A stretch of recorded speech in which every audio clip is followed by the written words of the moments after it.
Alright guys, welcome back to my channel, Movie Business, and today we are talking about Avatar 2, Avatar The Way of Water. I watched this film yesterday, and here's my take on it. Let's get started.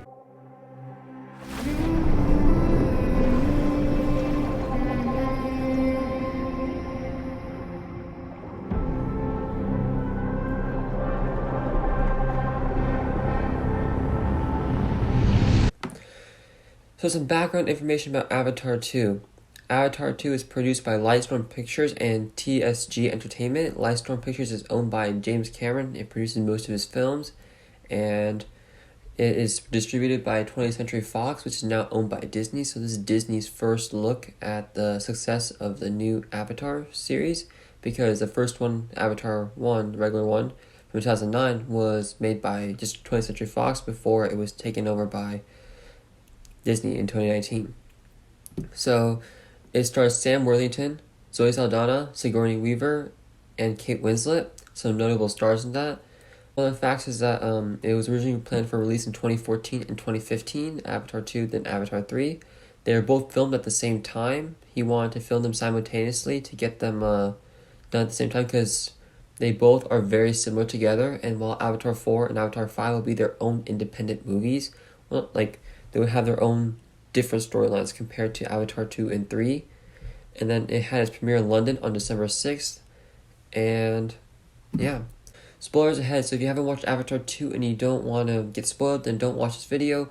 But if you have watched it already and want to see some review, in my opinion, keep watching. And if you haven't watched it but you want to know what happens, keep watching. Let's get into it. So what Avatar 2 is about, Avatar The Way of Water, is about Jay Sully and his family leaving their tribe and going to a water tribe because they're being hunted by Colonel Quaritch.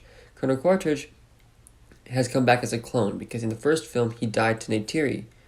But in this film he's not a clone, and he's not human, he's an avatar. So we see he's kind of like the original avatars in the first film, where they mix in the DNA of the human with the body of an avatar, so they can be having human-like features, but still as big and powerful as a regular avatar.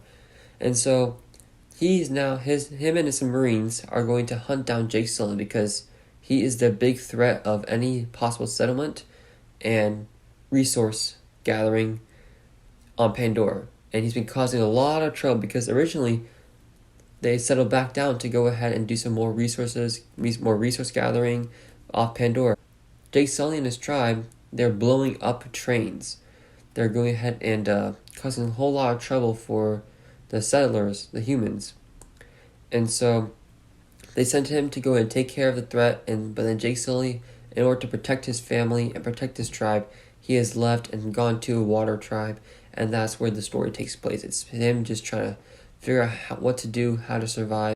So let's get into this review. Alright, so here's some takes I have. So basically, there were so many supporting characters, it's kind of hard to keep track. I mean, I can keep track, but some people in my family, they said it's hard to keep track of all the different characters that they are, because Jake Sully has 4 kids. 4 kids. It's a lot for supporting. It's like cheaper by the dozen, where like the whole entire plot is to have 12 different kids. But in this one, 4 kids is kind of a lot. I mean, one of them is adopted. Her name is Kiri. She's basically Sigourney Weaver's clone daughter. She just randomly became existent. And so my sister was talking about this, and so she put together that it's kind of like Anakin Skywalker, because in this film she has powers. She's like connected to the god on Pandora. And so, well, Anakin Skywalker was like, he was connected strongly to the Force. So we kind of make a connection there. And so, but my thought on the kids, the actors, their acting was honestly not that great. I mean, for kids, I mean, it's kind of expected. You don't expect much, but it's kind of like it brought down the film a little. And I also thought the dialogue was very stale, and the way they delivered it was just, it kind of ruined the scenes that they were in. Like, you know, maybe like Sam Worthington was doing like a very dramatic scene, the kids were in trouble, and he was like, "What's going on?" And the kids were like, "Bro, we are in trouble. Let's get out of here. You can't keep on doing this. You're going to get us in trouble." So it's just very bland. Another thing I have is that the story is similar to the first one. There might be some different parts of it, maybe different plot holes, maybe different twists here and there, but towards the end, it was very similar to the first one, because what happens in the first one, they're trying to go down and dig for this ore. But in this one, they go ahead and basically do whale hunting, effectively the alien version of a whale. And so this whale hunting is basically kind of like ore mining, because they go ahead and hunt the whale, they drill up to its brain and take out the serum, and the serum is anti-aging serum. Basically, just makes people stop aging at all. So I thought that was kind of similar to the first film, because if they're on this planet to go ahead and gather resources and take the resource, and they're doing it at the expense of the Avatar people, then it's kind of similar to the first one. Like when they had the home tree was attacked because it had the largest ore deposit, Water Tribe has a special connection to these whales. And so every year there's a migration, or every couple months, however long it is, they have a migration and they come to the reef, and then all these water people go down to their whales they bonded with. And then they go ahead and like exchange information, they talk to each other, and so it was like more like, like a pet. But a pet you can actually communicate to, because they can apparently communicate with animals underwater with like some sort of sign language. So I thought it was interesting, but the plot was very similar to the first one in my opinion. And then the something good, the CGI and directing was great. Nice cinematography, the smooth transitions between the water and the land, it was done very well.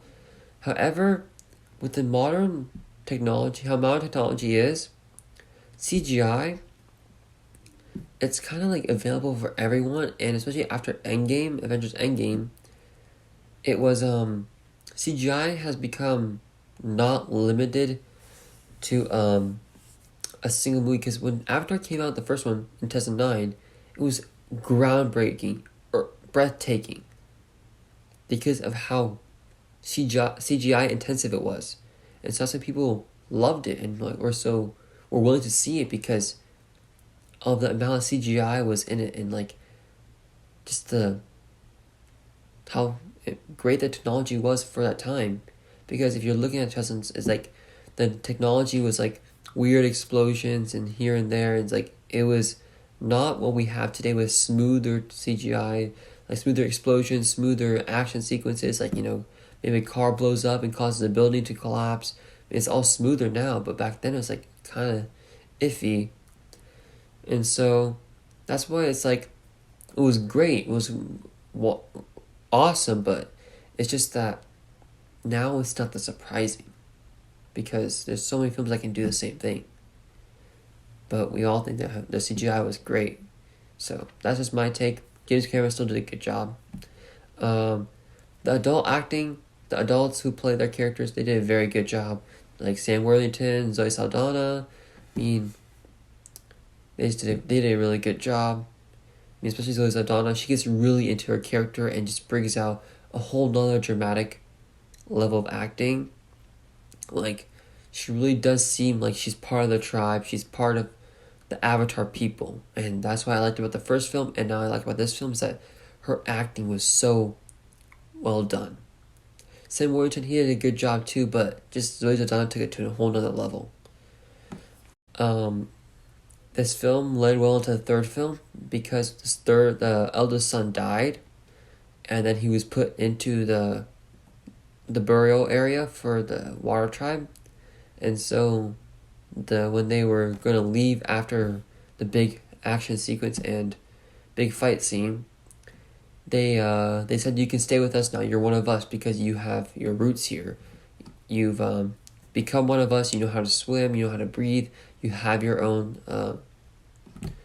effective horse of the water. I don't know the actual name of it, but I saw it's kind of a version of the Ikra, which was their little birds of the air for the original Avatar. So they have everything there, and now their son's buried there, and so I mean, they said they could stay there. So I thought it led well into the third film. We're gonna see what happens after the water tribe. Maybe like the guy, because the clone of Colonel Quaritch, he didn't die because the character Spider went ahead and saved him because he's the father. So it just 3 hours and 12 minutes of a lot of plot, a lot of things are happening. So if you have to see it to like fully take in what happened. I can only do my best to explain to you guys, but it was, yeah. Alright. The introduction for me of the film makes a big impact of what you want to see. Like if you're looking at La La Land, they had that overpass scene where they did the Another Day of Sun. Great job, well done over there, because it led well into the musical part of the film and the overall tone of the film, and it led well into Mia and Sebastian because they had their cars there. This one was for Avatar 2. It was a bit confusing. Like they had like a transition of him becoming chief and him having kids, and it was really hard to understand what was actually going on. I mean, I understood a little bit, but it was just everywhere for me. I didn't really enjoy the intro. The youngest child was so annoying. They were in the ship that was sinking, and then she was like, open the door, and the mom, and then Natiri was opening the door, and then she couldn't open the door because the water was building up, and there was too much force to open it, and she stood like, open the door, being like, she's trying her best to open the door. Let her do her job as a mother to protect you. Just keep quiet, calm down. So, I did not like her character at all. It was just, yeah. The plot was very predictable. That the eldest son was gonna die.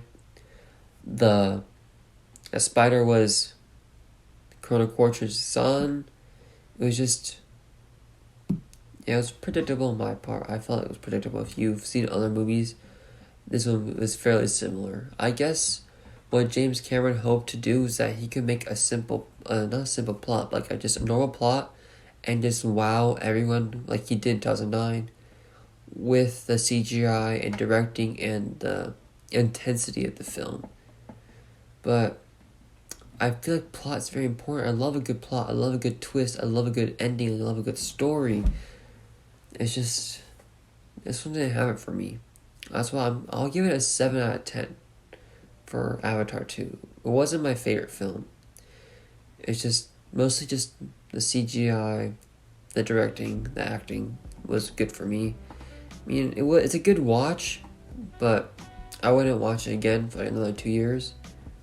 Just 3 hours and 12 minutes. Not bad to watch it, but it's not my favorite. There are better films out this year. So, yep, that's it. That's Avatar 2 for you.